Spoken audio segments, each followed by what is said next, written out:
So to get started with our DocuSign training this morning, I am in the opportunity that I created.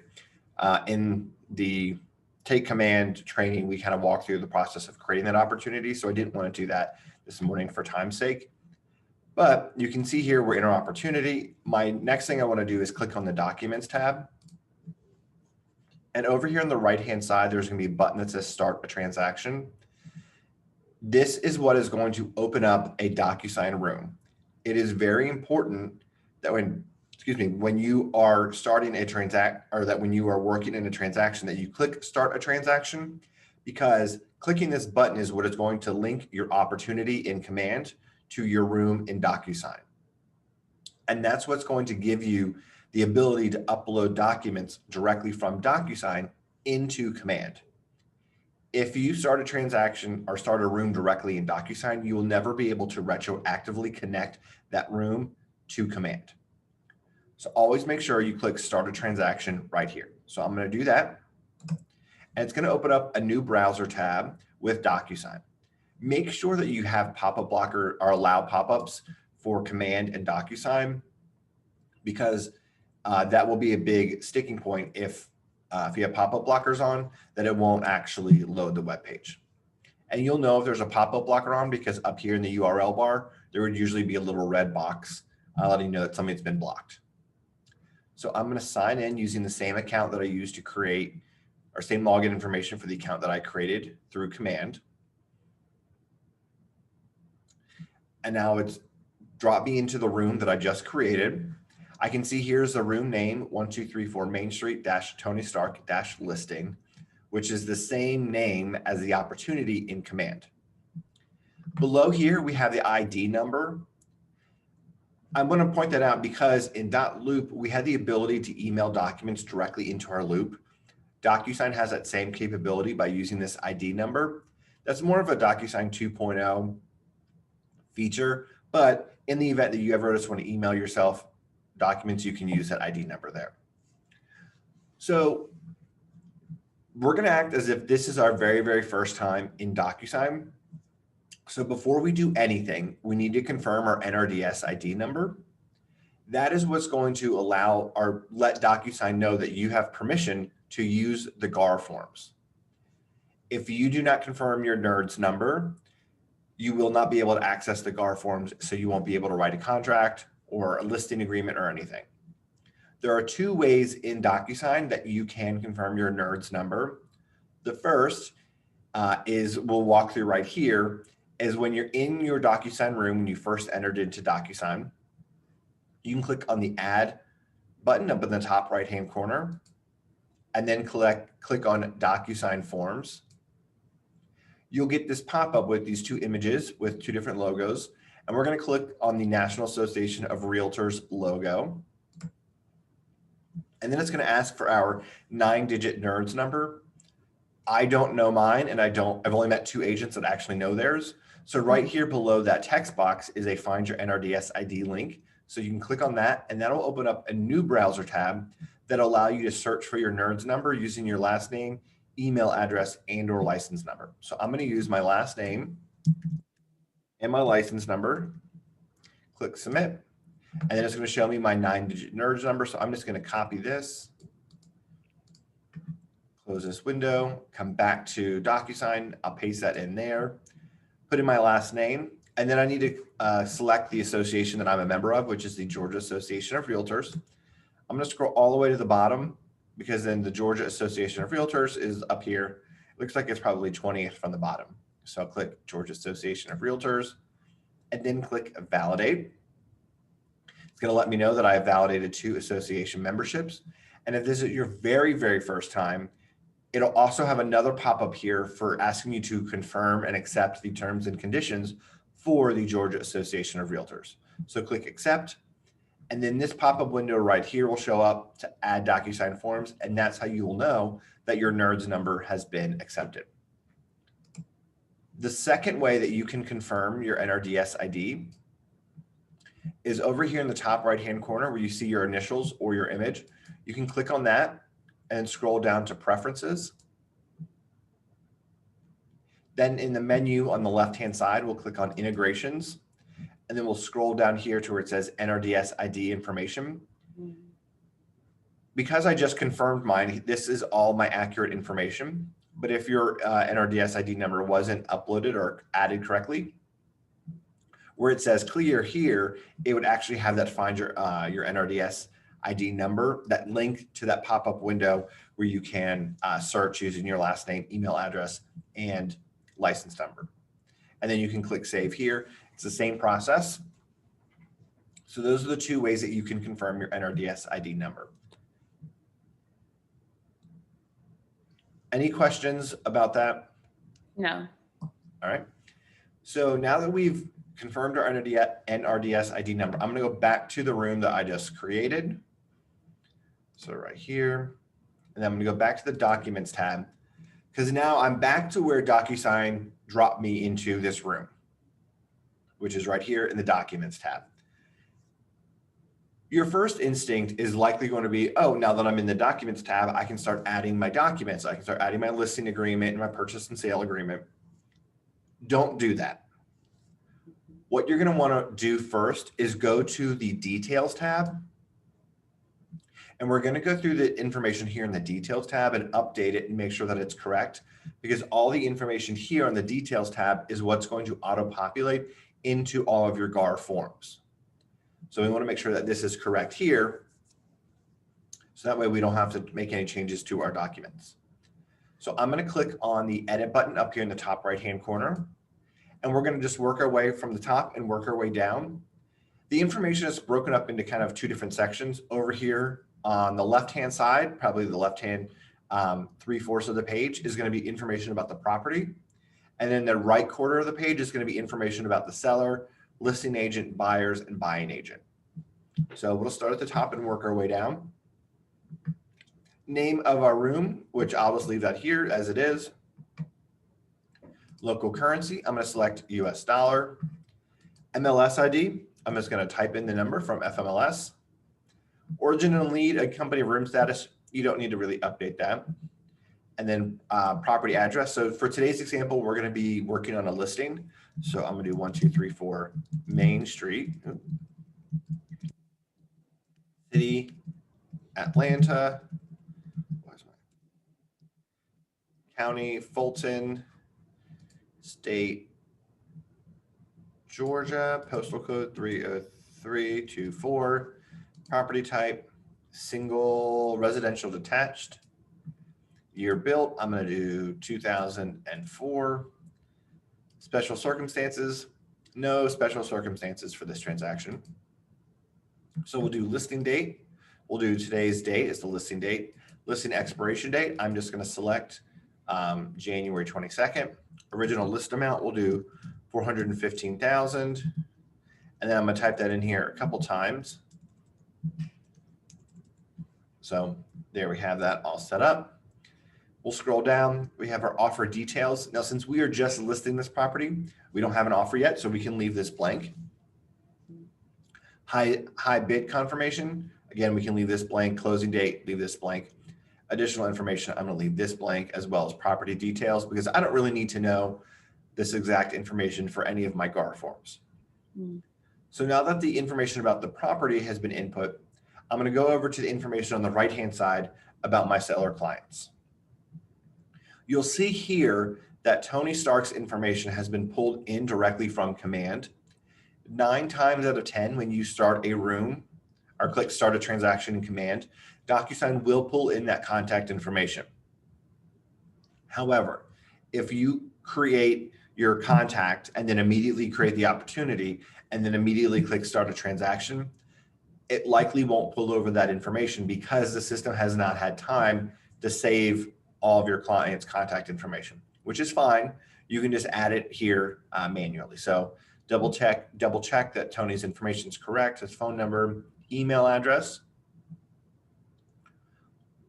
At the very minimum, you need to have your client's name, their legal name, and their email address, so that way they can receive emails to DocuSign or to sign DocuSign documents. So Tony's information is good to go. I'm going to scroll down. We have Pepper Potts. There's her name, her email address, and that's all we have for Pepper. Perfect. So I'm going to scroll down. We have our listing agent, which is going to be me. So here's my information, Keller Williams. One thing you can do in DocuSign is where it says Keller Williams First Atlanta or Realty First Atlanta, you can remove Realty. It's a small thing, but in the actual naming fields on the GAR forms, this fits better. So I just recommend to remove Realty from the company name. So I'll finish putting in the information about the office, 30342. Now scrolling down, we have listing agent 2. So if I was working with another agent to co-list, I could put his or her information here. Then scrolling down, we have buyer 1, buyer 2, buyer agent, and buyer agent 2. So I'm going to leave these blank since I'm working with the seller, so I'm the listing agent. But if you were working on a transaction with a buyer, you would put your client's information down here and then your information here in buyer agent. So now that I have all this information updated, everything's good to go, I'm going to click Save in the bottom right-hand corner. The room has been updated. So now that all the details have been added, now we can go to the Documents tab and add in our GAR form documents. So to do that, I'm going to click Documents. And then before we do this, I want to point out in dotloop, we had to organize our folders in a very specific way for Lynn and Alita to review documents for compliance. Well, Lynn and Alita will never look at your DocuSign room, which means you can organize this room to be as clean or as messy as you would like. So if you want to add folders, you can. Up here in the top right-hand corner, you can click on the Actions button and then select Add Folder, and you can add folders here. So I'm going to make a listing agreement folder. Click Create. Now we have our listing agreement folder there. I do want to point out that anytime you add a new document to your room, either a DocuSign form, you upload a form, or you receive a signed document, they will all default into the room docs folder.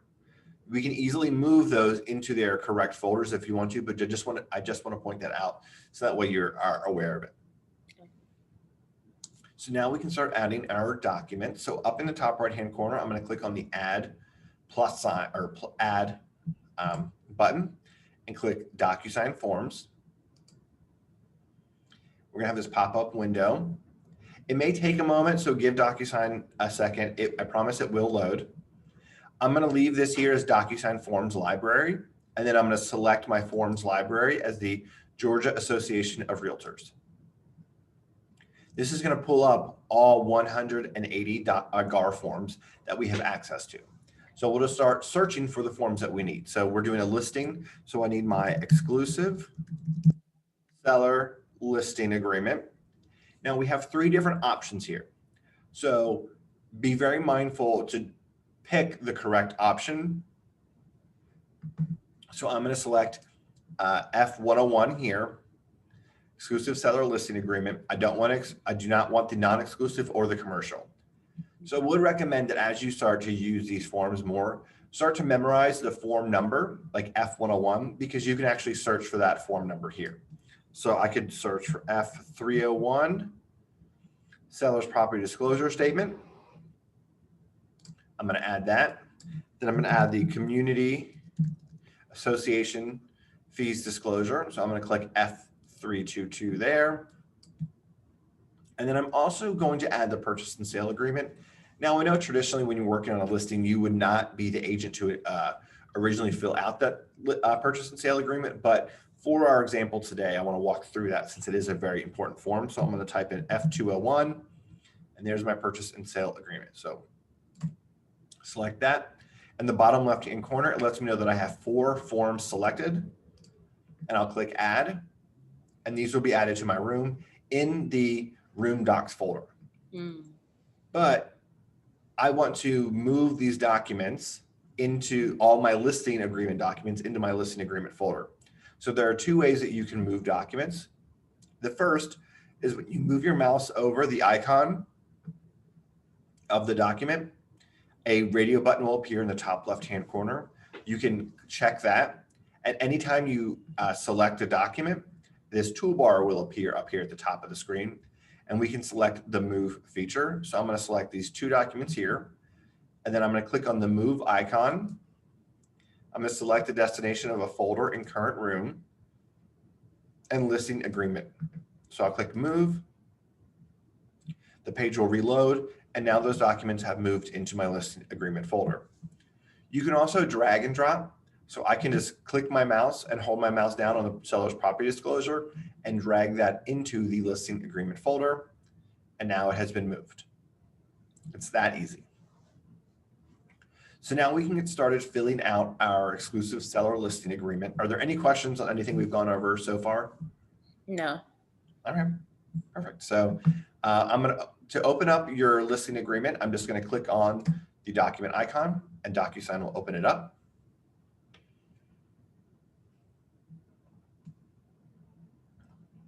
All right, so we can see here in these first couple lines that some of that information has been pre-populated based on what we put in the details tab. So everything looks good there. Now we needed to start at the top and work our way down and fill in all of that required information. So I do need the tax parcel ID, so I would just add that in here. I'm just going to add a fake number. You can get this from the tax records or from Realist. Then I'll select my legal description, so I'll attach as an exhibit here too. I don't need to fill in the rest of this information here. For section 2, we have a listing agreement date. So today is 12/18/2020. And we'll do this through 1/22/2020. You can see here that I put the date in numerical format. Anytime that there's a date field in DocuSign, make sure you put it in this format. There are some fields that if you actually write out December or January, the month name, it will cause an error and it will not save any of the updates that you've made to that document. So just be sure to save everything in that numeric format. Here are broker's list price. We have $415 because that's what we added on the details tab. I'll fill in section 4 here. Seller does have the authorized to negotiate. Marketing, I'm just going to quickly fill this in. And one thing I want to point out is this training this morning is not about what information is correct for these forms, is how to use DocuSign. So I'm just going to quickly go through all the different steps, and I will put in, some common information, but always refer to Lynn and Alita for what you should actually put in here. So commission, I negotiated a 6% listing commission, and the broker agrees to share 3% of the list price with the co-op agent, protected period 90 days. I'm an independent contractor, and we do not offer dual agency or sub-agency. Scrolling down, thankfully I don't need to fill anything out for special circumstances. I'm going to scroll through all the explanation. Then we have our brochures.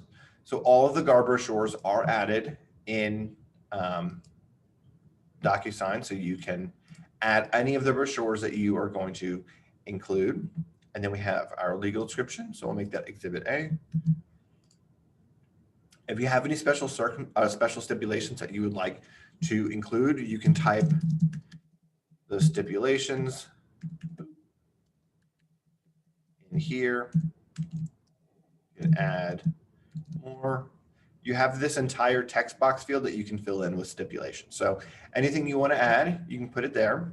And then scrolling down, you'll see here, DocuSign has added our client's name and email addresses here for their seller signatures. And then down here, it's added most of my information.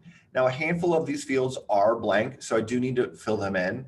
So I'll fill in my the MLS office code, KWFA 01, brokerage license number H33313, licensee phone number, I can fill that in.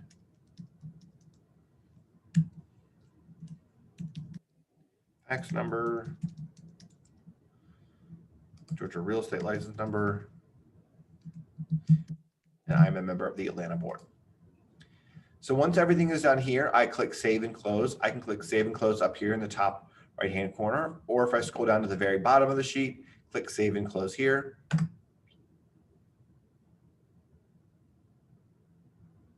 Give that a second to save, and now it has saved. So that's how easy it is to go through and update a GAR form. Pretty simple. We'll just kind of start at the top and fill in and check the boxes as needed. So now we're going to go to the seller's property disclosure. So I'm going to click on that to open it up.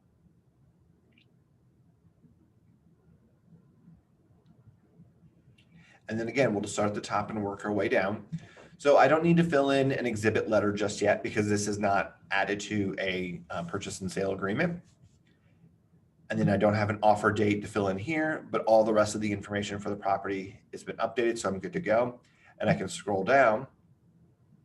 And you can see here I have all these, all these questions and all these yes, no boxes and text boxes here, and there aren't any here for me to update.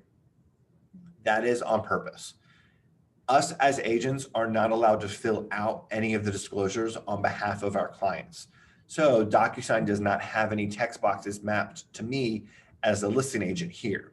I will show you in the envelope when we go to send this to our client that your seller one will have the ability to fill in all of these fields when he or she goes to sign the listing agreement. So I'm just going to scroll down, make sure there aren't any fields that are missing that need my attention. Scroll down. All right, added my seller's name, perfect. So I'm going to click save and close.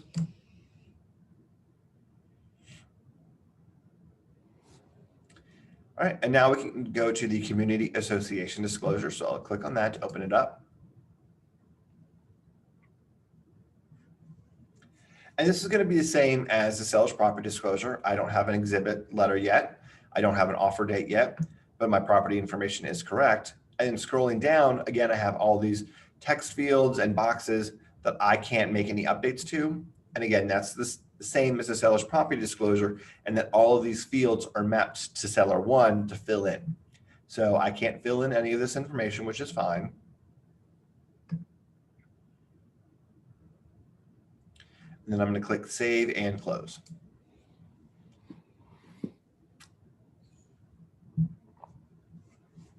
So now we've gone through and updated all of our listing agreement forms. Now, while we're here, let's go through the process of, of updating our purchase and sale agreement, since that may be one of the single most important documents that you will use in your real estate career. So I'm going to open up purchase and sale.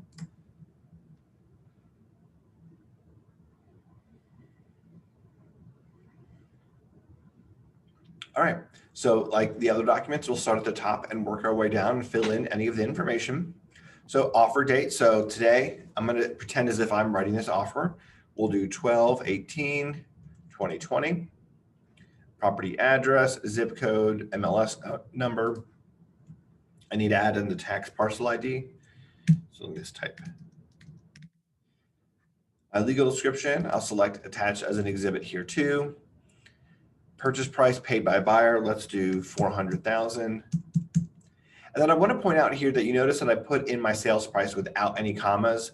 For whatever reason, the purchase price field is not mapped to include commas. So you can add one in there, but the system will just delete it. So I just leave it out there. But just pay extra careful attention to the number that you put in there to make sure that it's correct and not accidentally 40,000 or 4 million. Seller's contribution to closing costs, we'll do 5,000. Possession will be at closing, and I'm going to do a closing on the date of 1/18/2020. And again, I'm putting the date here in that numerical format. If you put the date, if you spell out January 18th, 2020, you will get that error message, and the system will not save any of the information you input here in your purchase and sale agreement. Holder of earnest money, KWFA. Campbell, closing attorney, Campbell and Brannon. Earnest money, we'll do paid by check with, we'll do this, $4,000 within 3 days of binding. Inspection due diligence, we're going to negotiate 10 days. Lead-based paint was not attached because it was not built prior to 1978.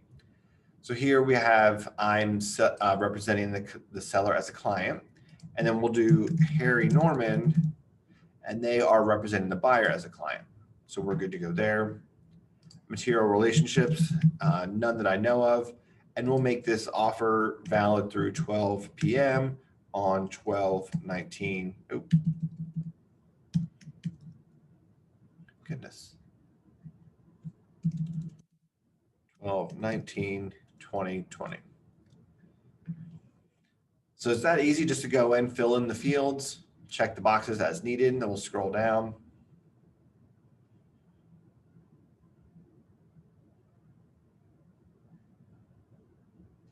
All right, so we have our exhibits here. So I don't know why I select that all cash exhibit. So I'm going to delete that, but I'm going to come over here and I'm going to select my seller's property disclosure exhibit. I'm going to make this exhibit A. And then I have my community association disclosure. I'll make that exhibit B. And those are my two exhibits for today. You can just go in through and select any other exhibits that you have. Your loan or financing exhibit. If you have your legal description, which I can add that. So I can do legal description. We'll make that exhibit C. Perfect. I have a question. What happens if you miss, like if you don't select one of the exhibits which you submitted when you're done? Then you would just have to quickly update your purchase and sale agreement. When you submit the document to Lynn and Alita for review, they would just give you a note saying, update, the purchase and sale to check the community association disclosure and include that as exhibit B. Okay, so they go through everything. So if you miss something, then you'll get the notification on the side like you were showing the other day. Yep. Okay, got it. So once we have all of our exhibits, we can come down here to our special stipulations. So here's our text box for stipulations. One thing I want to point out is that it is kind of a small text box. You can't fit a ton here. If you have a lot of stipulations that you want to include, whether it's the same ones every single time, or for whatever reason for this transaction you want to include a lot, you have two options for additional stipulation space. Your first option is to use the additional stipulations page. So you can check that box there and then add that. Or you can add a text box in the envelope and we can add more space in the envelope for you to add additional stipulations. So just type in your steps here. More of them. Here are some more. Lots more, and more. Even more steps. So I have a handful of stipulations right there that I've included. Now I'm going to scroll down. So we'll see here we have our seller acceptance contact information. It has our client's name and email address.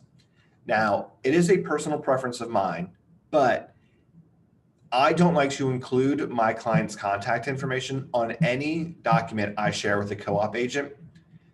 I'm sure 9 times out of 10, your co-op agent is going to be very respectful of the relationship that you have with your client, but you never know. Some agent may be really shady and try to go around you, try to negotiate directly with your client and try, cut you out of that commission to save them some money.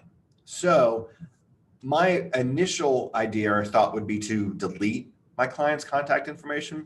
However, anytime that you update a text field, a pre-populated text field in DocuSign, you will delete or update that information in the details tab, which will then make that same change to every other GAR form that piece of information is included.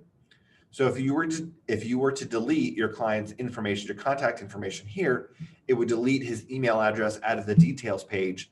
So then when we go to send this document for signature, there's not going to be an email assigned to him. So leave their email here, and I will show you in the in the envelope how we can hide and protect your client's email address. So all that is good. I'm going to come down here to my brokerage information down here. So my Georgia license number. So I'm going to update that. Some of this pre-populated incorrectly. 379-844.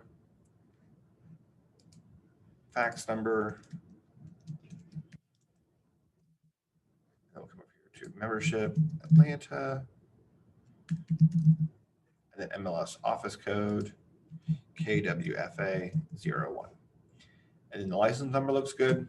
If you wanted to, you could go through and fill in the information for your co-op agent. I would recommend that. Anything that you can do to help your client's offer stand out is going to be beneficial, and filling in that co-op agent's information, so it's just less work that he or she has to do, is great. So now that I'm done here, I'm going to click Save and Close.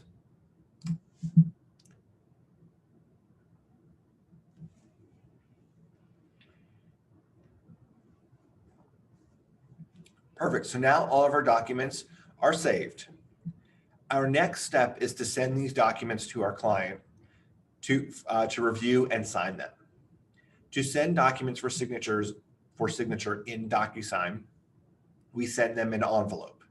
The way that Michael New explained envelopes to me, and it really helped me understand the system, was that think of envelopes in DocuSign as a manila envelope that you would use in real life. And let's say you have printed out copies of all of your purchase and sale and all of your listing agreements. You've updated those, you've written out all that information, you've organized them, and you've placed them in a manila envelope on the corner of your desk. Then when you see your clients, you're going to hand them that entire manila envelope and say, please review and sign these.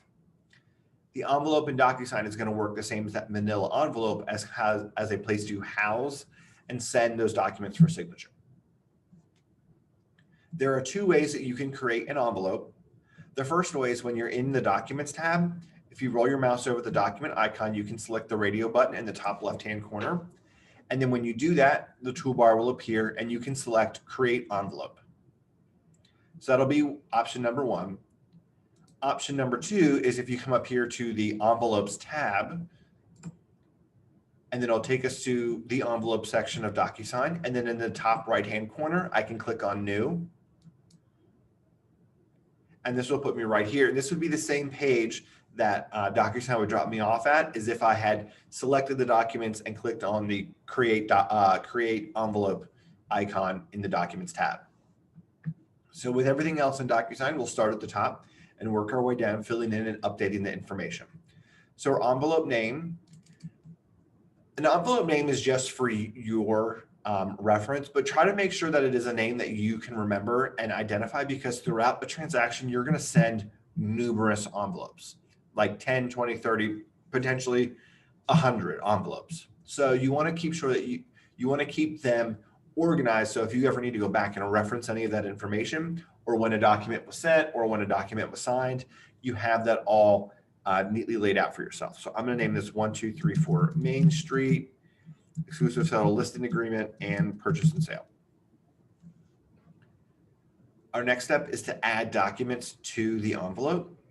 So to do that, I'm going to click on the Room Docs button right here within this Add Envelope button. So I'll click Room Docs, and this is going to show me all of the documents that I have in my room. For now, this is going to be really easy because I want to add all 4 of these documents. But as you're going through a transaction, you start to have different iterations of documents, and some are signed and some are not. This can get kind of confusing. So I'm going to click Add Selected. Let those load really quickly. All right, so now that we have our GAR forms, the last thing we need to add is our affiliated marketing and wire fraud prevention disclosure. Because these documents do not have any fields for you to update as an agent, the MCA office has added them as templates in DocuSign. So what we'll do here is click on Use a Template. And then we're going to click on the Shared with Me button on the left-hand side. And this is going to show all of the documents that the MCA office has shared with us as agents in the office.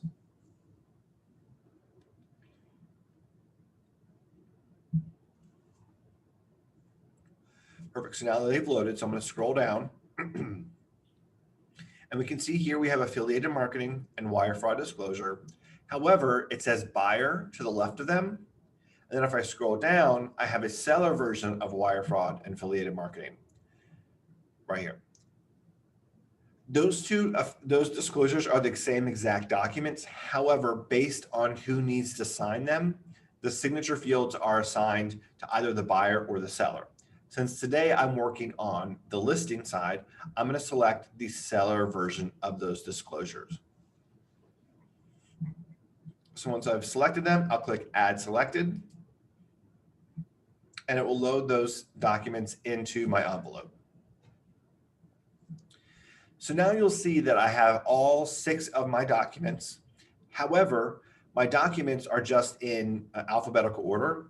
I want my clients to review and sign these documents in a very specific order.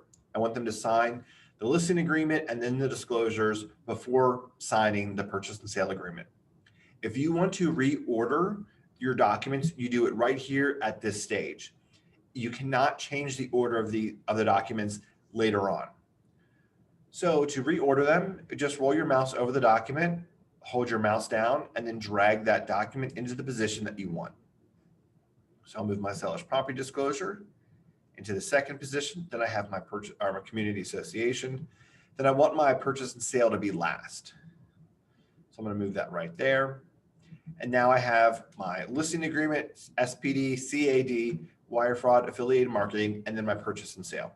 So everything is in the correct order. Once I finish adding all of my documents, I'm going to scroll down, and now I'm going to add recipients to the envelope. Recipients are going to be the people that receive the envelope to review and sign. So to add recipients, I'll click Add Recipient button. And then we have 3 different options here. We have pre-tagged roles, room participants, and email addresses. Anytime that pre-tagged roles is an option, you must select pre-tagged roles.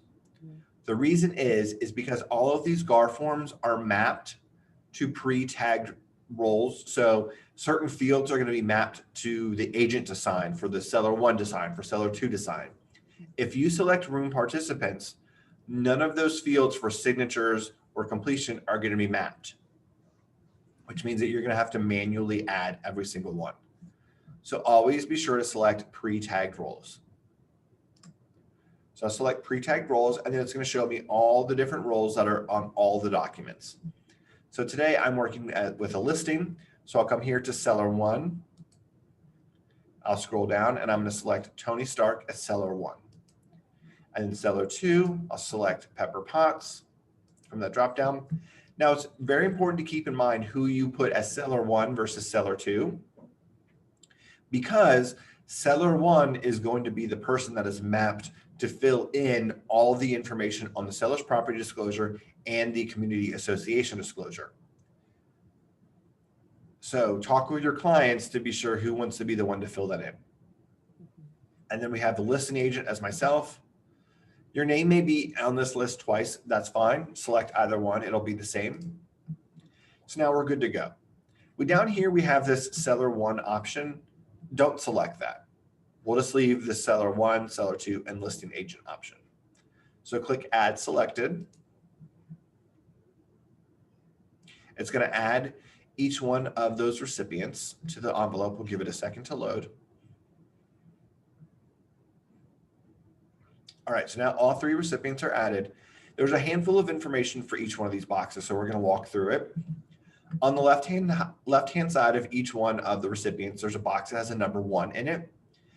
That box is going to contain the number of the signing order for these documents. It will default to everyone being signer 1, which means everyone has the permission to sign their document at the same time. However, there may be certain times when you need to have some person sign a document before the next person, before the next person. If you want to reorder that, that's fine. All you do is come into that box and update that signing order, click enter, and then I'll come over here and I'll update myself. I'll be, excuse me, signer 3. So now Tony will review these documents first and sign, and then Pepper, and then myself. If you need to update the name or email address, you can do that here. To the right, we have this drop-down arrow that says needs to sign. It has a handful of different options of needs to sign, needs to view, receives a copy, and specify recipient. Needs to sign is going to be the default setting, so that means it'll allow them to sign. Needs to view just says that they need to look at the document. They don't have to do anything to it. And then receives a copy is that they will just receive a copy once this document is executed. More often than not, needs to sign is going to be the setting that you want to leave for your client. So I'll select needs to sign. And then to the right of that, we have where it says more with a drop down. We have two options here, add access authentication and add private message. Add access authentication is to add a password more or less to the DocuSign forms. If you're working with a client that is very hesitant to e-sign because of security reasons, you can add this access authentication code. And what you can do is you can add in a number here that you can give to your clients and say, hey, seller one, I know you're concerned about electronically signing anything. Don't worry, because before you are allowed to actually sign anything, you're gonna have to put in this special code that I created. So please be sure to fill in 1, 2, 3, 4, 5 before you start signing the documents to confirm that it is you signing. I'm gonna discard that because I don't want to actually use it today. And then our next option is a private message. So as I mentioned earlier, seller one is going to be the person that's responsible for filling in all of the community association disclosure and seller's property disclosure. So I'm going to write a quick message here for Tony. It says, hi, Tony, please be sure to fill in the fields on the SPD and CAD. Thank you, Nick. Now this private message is only going to go to Tony. So then when Pepper or myself receives an email from DocuSign, it won't include this because neither Pepper nor myself are responsible for filling in those disclosures. So I'm going to scroll down because now we've added every single person to our recipient list. We're going to do a quick message to all recipients. So it's going to default to subject line of please DocuSign. I'm going to update that to 1, 2, 3, 4 Main Street exclusive settle listing agreement and purchase and sale. I would recommend that you leave please DocuSign in the email subject line, but then update it so it's specific to the documents that they will be reviewing and signing. It's just to help minimize confusion and to let your clients know that these requests for signatures are legitimate. So I'll type a quick message here. Hi, Tony and Pepper. Please review and e-sign the documents. Thank you, Nick. And it's that simple. Now, once you've gone through here, we've updated our envelope name. We've added all the documents to our envelope and put them in the correct signing order. We've added our recipients and put those in the correct signing order for them. And then we've added our email message. I'm going to click on next in the top right-hand corner. And this is going to take us to the envelope editor. And this is where we can double check to make sure all the signature fields are correct, all of the fill-in fields are correct. And if we have to make any quick, easy, simple changes or additions, we can do that here. Okay. So there's a lot of information on this page. So I'm going to walk through it before we actually start talking through anything. Up here in the top left-hand corner, you can see it says Tony Stark with a yellow dot next to it. There's a drop-down menu, and you can see we have each one of the recipients for this envelope with a different color corresponding.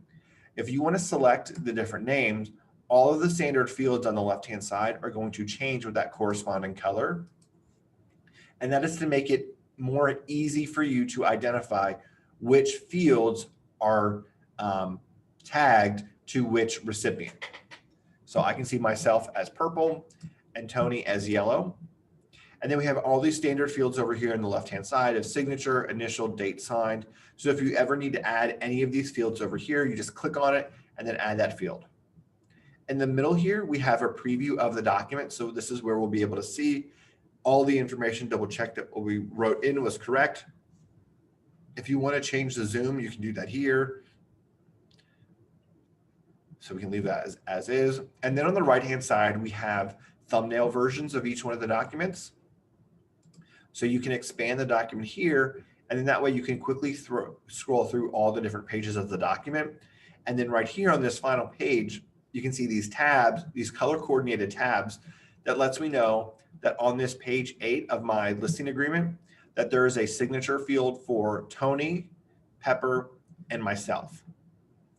So that's how I know that those are all good to go.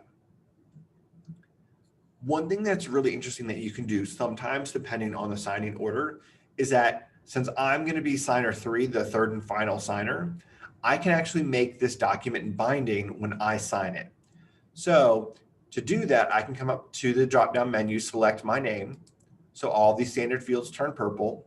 I'm going to come over here and I'm going to add a text box. I'm just going to reformat that to fit. And then one thing that I really, really like about DocuSign is that I can right mouse click on that text box, copy, paste, and I can just easily add another one right there. And then I need to add a date field, so I can come right here to date signed, and I can add this date field, and DocuSign will automatically add that date. So when I go to sign, the system is going to require me to fill in these fields, and that way it'll make it this document binding. Because another cool thing about DocuSign is that once everyone has signed the envelope, the system automatically sends out the completed version of those documents for your records. So this way, when my clients receive a copy of the listing agreement, it'll already be binding.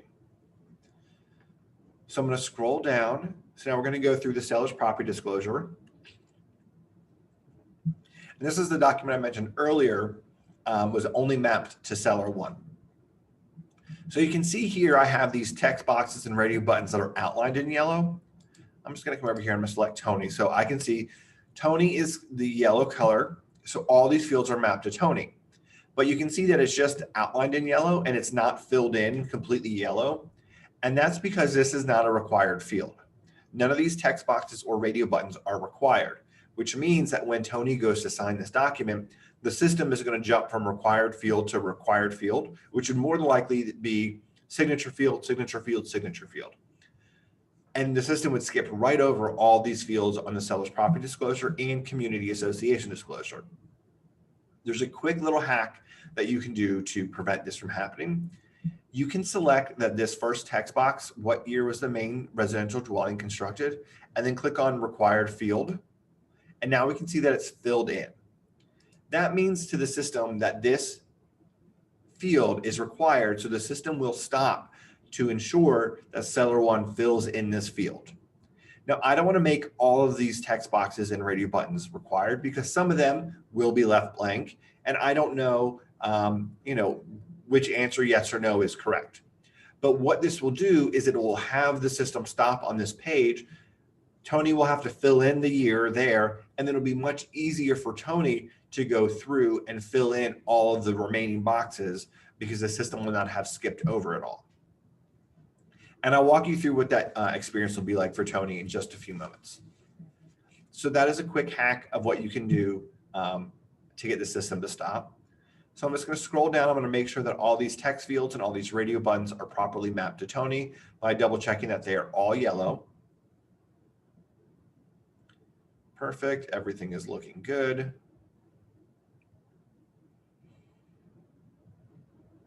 Keep scrolling. Again, just want to double check everything. And then here we have our client's signature and date signed. So we are good to go there with the seller's property disclosure. So now I'm going to continue down to the community association disclosure. Again, this is going to be the same as the seller's property disclosure in that all these fields are mapped to Tony, but none of them are required. Well, I don't know which type of community associations or HOA that my client's neighborhood has. So I don't want to make any of these boxes up here required because I don't know which one he'll need to fill in. But what I can do is I can click on this name of association text box and I can make this required because regardless of what type of association he or she has, we'll need the name of that association. And so the system again will stop right here on the name of association and make it much easier for your client to then fill in the information above it and then scroll through all the remaining fields of this document. So all you have to do is click on this required field checkbox over here on the right-hand side, and you are good to go. So I'm going to continue to scroll down through the community association disclosure, double check all the fields are mapped to yellow. Here we have our client's initials at the bottom of that community association disclosure, so we are good to go. Here we have our wire fraud prevention. For whatever reason on this document, the signature fields always move down. So I always recommend that you double check it and just move them up so it doesn't mess something up. Something about the way when this form is added to DocuSign versus when the document is added to an envelope that it changes. So I'm going to scroll down. Now we have our affiliated marketing. Now here you can see we're missing our client signatures. So I'm going to have to manually add them here, but this is why we go through and double check. So I'm going to click for Tony. I'm going to add signature. I'm going to add that right there. I'm going to format it to fit so it's a little smaller. And I'm going to add my date sign box. And then I'm going to select Pepper from the dropdown. Click on signature. Add that over here. And then I'm going to add date signed. So we are good to go with that. So we're going to continue scrolling, and now we're going to go through our purchase and sale agreement. Again, double checking all of the information that I put in here is correct. And everything is looking good so far. Here are my client initials here. Keep scrolling.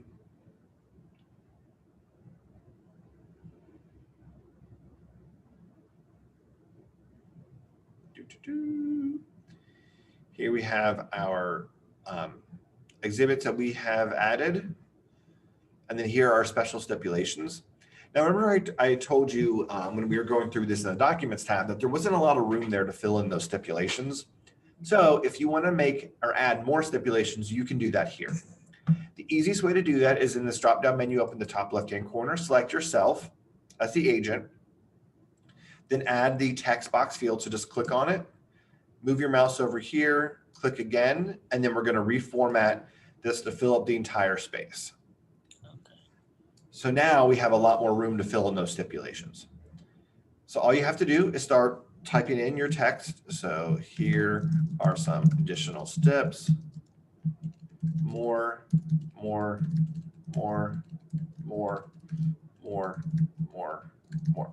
Now you can see I've added a lot more stipulations here, and this text box actually has to scroll. Well, unfortunately, PDFs can't scroll like this. But what we can do is we can reformat this text to be smaller. So I'm going to select all text. I'm going to come over here to the menu. I'm going to click on formatting. And I'm going to select this text size to be 7. So now it's shrunk that text size so it now all fits in this text box. I'm also going to uncheck that it is a required field, and I'm going to check that it is read only. So that will prevent anybody from being able to affect or change the text box when they go to sign. Now, I will say this, you were likely not going to make any best friends or admirers from a closing attorney or co-op agent by having teeny tiny special stipulations, but it is just a nice workaround in the event that you need to add some more without having to add that entire additional stipulations page. So that is that workaround for that. Continuing down, we have our signature fields. So here we have our client's name, signature, date signed, and then here's his email address. I told you earlier I would show you how to block or hide that email address without deleting it. What you're going to do is over here on the far left side, we're going to roll our mouse over the markup tools icon that looks like a pencil. So click markup tools, and then we have line. So I'll click on line, and then I'm going to come over here, and I'm going to add a line over my client's email address. Once I add that, I have my menu bar over here on the right-hand side. I can adjust the color, so I can make it black, and then I can adjust the thickness to 10, and then I can just kind of reformat that so it fits and covers. Voila. Now my client's email address is hidden. I can right mouse click on that. So click copy, right mouse click, paste, and then I can drag that down to cover up Pepper's email. So now no one will be able to see my client's contact information when we're negotiating back and forth.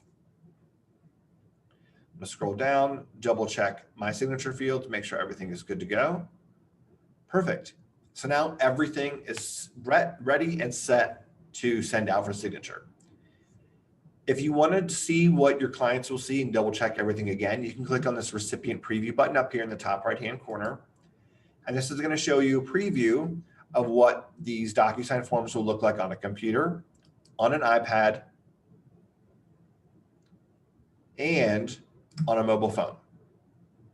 So if let's say you are working and you are under a tight timeline, you have to get that contract in ASAP, and your clients are at dinner or they are at an event, you can say, hey, I just sent you the DocuSign forms for signature. You can sign them on your phone. Please do that as soon as possible so we can get these in ASAP. They can sign them on their phone. It's going to look really teeny tiny, but they can do it. And then up here in the top left-hand corner, you can select what it will be like for each one of your clients to go through that process.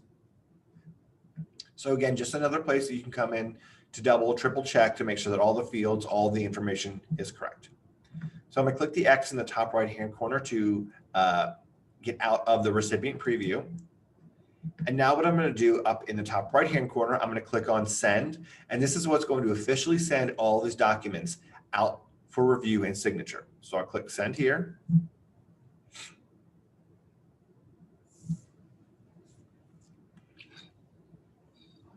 Perfect. So my envelope has successfully been sent out. I can see here my envelope, I'm waiting for others. I can click into it and it lets me know that my recipient, one, Tony Stark, still needs to sign, and then what the order is. So I'm going to exit out of here. So I'm going to open up a new browser window with my email. Over here, I'm going to add this email, and this is Tony Stark's email. And these are all, let me just delete all these really quickly, because this is all from past trainings. So I'm going to delete those just so my inbox is clean. So we can see here, Nicholas Core via DocuSign, please DocuSign 1234 Main Street, exclusive seller listing agreement and purchase and sale. Open that up. Here's my private message to Tony. Hi, Tony, please be sure to fill in the fields on the SPD and CAD. Thank you, Nick. So Tony's going to click review. It's going to open up a new browser window. Your clients are going to be asked to agree to use electronic records and signatures, then continue, and then they'll click start. And then the system is going to jump them to required field to required field. So click sign. They'll then be asked to confirm their signature. Click adopt and sign. And then it's going to jump them to the next required field, which is this what year is the main dwelling constructed field on the community association disclosure, or sorry, seller's property disclosure. So I think we did 2004. And now it's much easier for your client to then just come through here and start checking boxes. So because the system didn't completely jump over the entire document. And he or she can type in info here, more info. So you can see here, it makes it a lot easier because 9 times out of 10, what happens is when you send these documents to your clients to sign, they'll sign the disclosures, but they won't actually fill in any of the information. And it's because they don't realize that they have to scroll back up to fill in these fields. So I'm not going to go through and check all of them just for time's sake, but just wanted to give you an idea, because what's interesting and what I really like is that once Tony signs all these documents and then they go to Pepper to sign, she will be able to review all the information that Tony put in these documents to confirm that it is in fact correct. So continue to scroll down. I'm just going to check a bunch of random boxes here.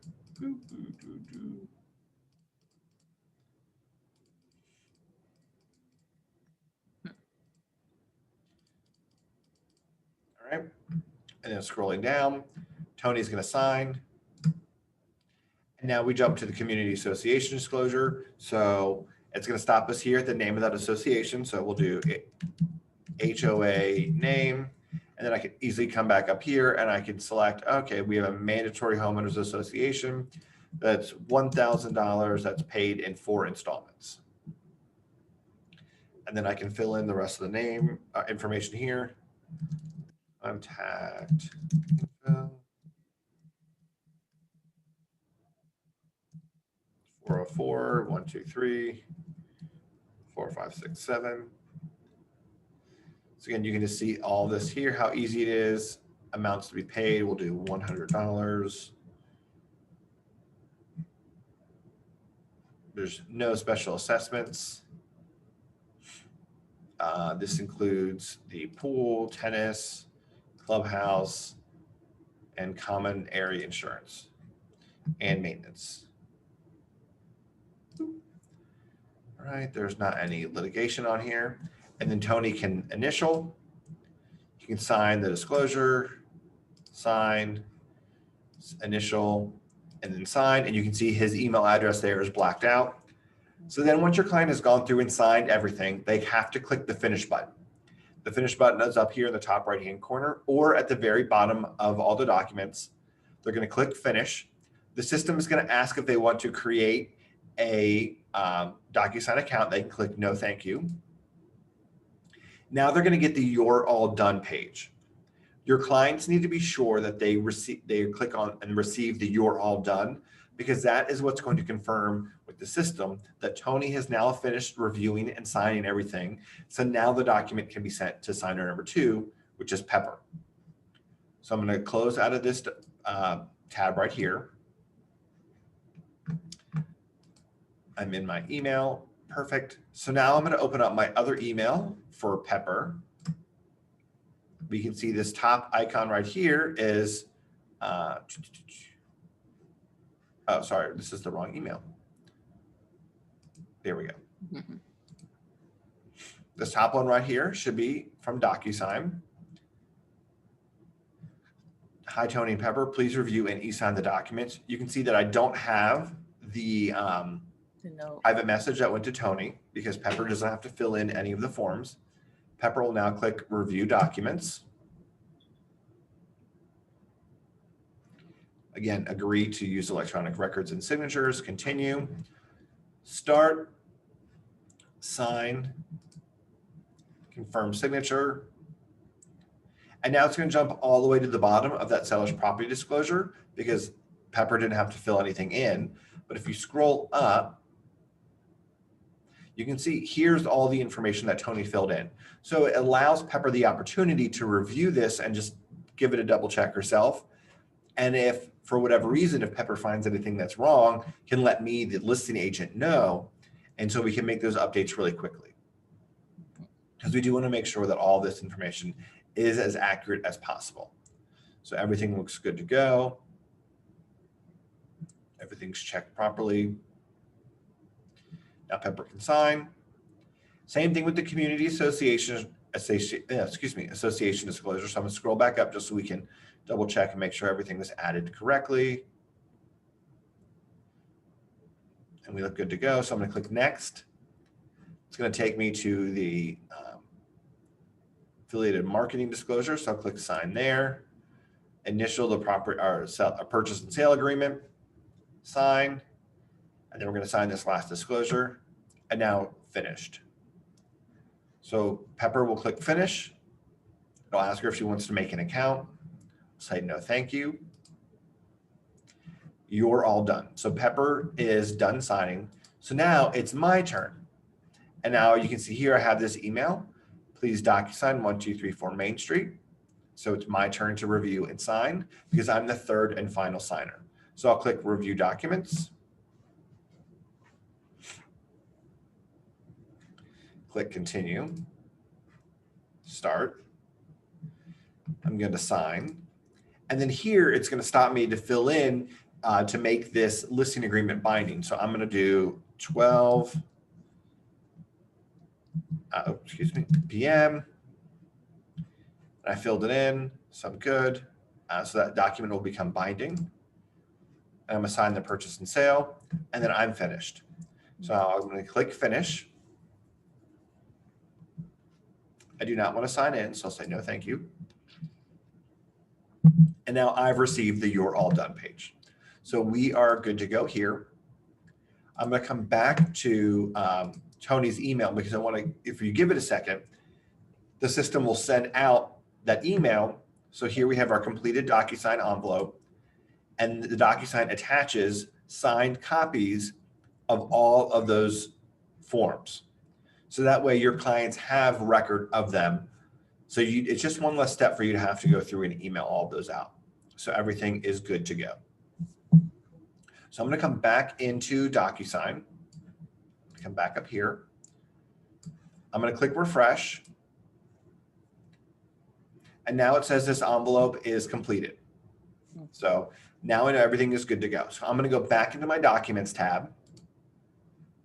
And when I scroll down, you'll see that I have all of these versions of the documents with a green checkbox that says signed.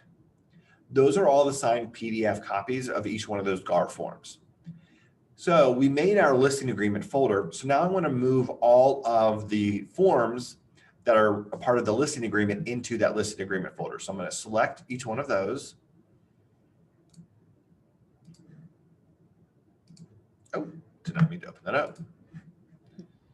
Select, select, and then I'll come up to the toolbar at the top, click on move, select destination, folder, and at current room, and I'm going to select listing agreement and then click move. Perfect. So now all those documents have been moved into those folders. They're still going to be in alphabetical order, which is fine, or added, newest, most recent, that's fine. And then down here, I have my signed copy of the purchase and sale agreement. There are a few things I want to show you how to do in DocuSign before we step back into Command. So after you go and receive all these documents, I personally like to combine all of these documents into a single PDF and send them to my clients to have for their records. You can combine PDF documents together in DocuSign. All you do is roll your mouse over the documents and select the radio buttons in the top left-hand corner. Then up here in the top, this toolbar will appear. And you can see one of these icons says combine. So we click on the combine button. And now we can give this document a new name. So I'm going to name this 1234 Main Street exclusive seller listing agreement. And I'll do 12/18/20. And now we can rearrange the documents so that they're in the correct order. So I want to have my listing agreement first. So just click on the name and then move it into the desired position. Then I want my seller's property disclosure, community association, then affiliated marketing and wire fraud, and then click save. The page will reload and this new combined document will be added to my room docs folder. So I'm just going to click on it and drag it into my listing agreement folder. So now I have this document here of all the signed listing agreement documents in one. So I can click on it and open. Then up here in the top right-hand corner, there's a little icon with looks like a piece of paper with the corner dog-eared. If you click on that, that is document actions. And then you can click download and that will download to your computer so that you can email that out to your client. The other option that you can do is, let's say you are the listing agreement and you received an offer from an agent, and that agent went through and combined all those PDFs into a single, all multiple PDFs into one single PDF document. Well, DocuSign also has the ability to split PDFs as well. So you can upload that document. So you can come here and click add, and then you can click computer, and then you can upload those documents to your computer or from your computer. I'm just going to use this 1234 Main Street ESLA document that I just created because it's going to be the same premise. So this is multiple documents here. So I'm going to open this up, the document that I just pretend to have uploaded. Then up here at that document actions icon, I'll click on that, and then I'm going to select split. And what that is going to do is it's going to show me a bunch of previews of each one of the pages. And then on the left-hand side, I can give each one of these documents its own name. So you can roll your mouse over that and you can see what the information is. So I can see my new document. One will be exclusive seller listing agreement. And this is going to be pages 1 through 8. So 1 through 8. The system highlights all those pages just as a double check. And then when I'm good to go, I can click add a document, and now I can make another document. So the next one will be the seller's property disclosure. So I'm going to name this SPD. And this will be page 9 through 15. Each one of those pages will be highlighted. I can click add a document, and then I'll do my CAD, and this will be page 16 through 18. And then we have affiliated marketing disclosure, and this will be page 19. And then our affiliated marketing, our wire fraud prevention disclosure, this will be page 20. It highlights it. So now I'm able to split this one document into these 5 different documents and then click save. The documents page will reload. And then if I scroll down into that room docs folder, you can see now I have each one of these 5 individual documents. So I can move those into whatever folder that I wanted to, and I could send them out for signature and whatnot. So now that we have all of our documents signed, are there any questions so far before we jump back into Command? No. All right. So I'm going to go back into Command. All right. And now we need to add all these signed documents here for Lynn and Alita to review. So we have our list of documents, and it lets us know if there's a text box here if it's required or conditionally required or not. There are a couple different ways that you can add documents. The first way is you can come over here to where it says add a file. You can click on add a file, and then we'll select source of documents, DocuSign. And this is going to connect to that room in DocuSign that we were just working in. And it's going to show me a list of all the documents that I have. Now I've created that listing agreement folder. So here it's going to show me that listing agreement folder. So this is going to be our exclusive seller listing agreement. So I'm going to go down to the exclusive seller listing agreement document -signed. We want to make sure that we include the signed version. So I'll click that, select it, and then click assign. And it's going to upload that document directly from DocuSign into Command. Now you can do that for each one of these documents over here, or if you want to attach multiple files at once, you can click attach multiple files, select DocuSign as the source, and you'll come here to community association disclosure, and I will just scroll down till we find the community association disclosure signed. We'll do the same thing with seller's property disclosure. Seller's property disclosure signed. Affiliated marketing. Marketing disclosure signed, and then wire fraud prevention. So it'll be all the way at the bottom. Wire fraud prevention notice signed, and then click attach. And now it is upload all those documents. And then I'm going to go to the under contract folder because I also want to add in my purchase and sale document that we got signed. So we'll just pretend that it is a binding document. So select DocuSign. And then I'm going to scroll down to the purchase and sale agreement. Purchase and sale agreement signed right there and assign. Once you've uploaded all of your documents for your listing agreement and or your contract, you click on the Submit to MC button. And this is what will submit these documents to Lynn and Alita to let them know that they need to review them, to double check and make sure that everything is correct and binding on those documents. What questions do you have on DocuSign? What can I review again? Anything I can clarify for you? Anything I didn't mention that you thought I would? No, it's just a lot. Yes. It was a lot of information, basically.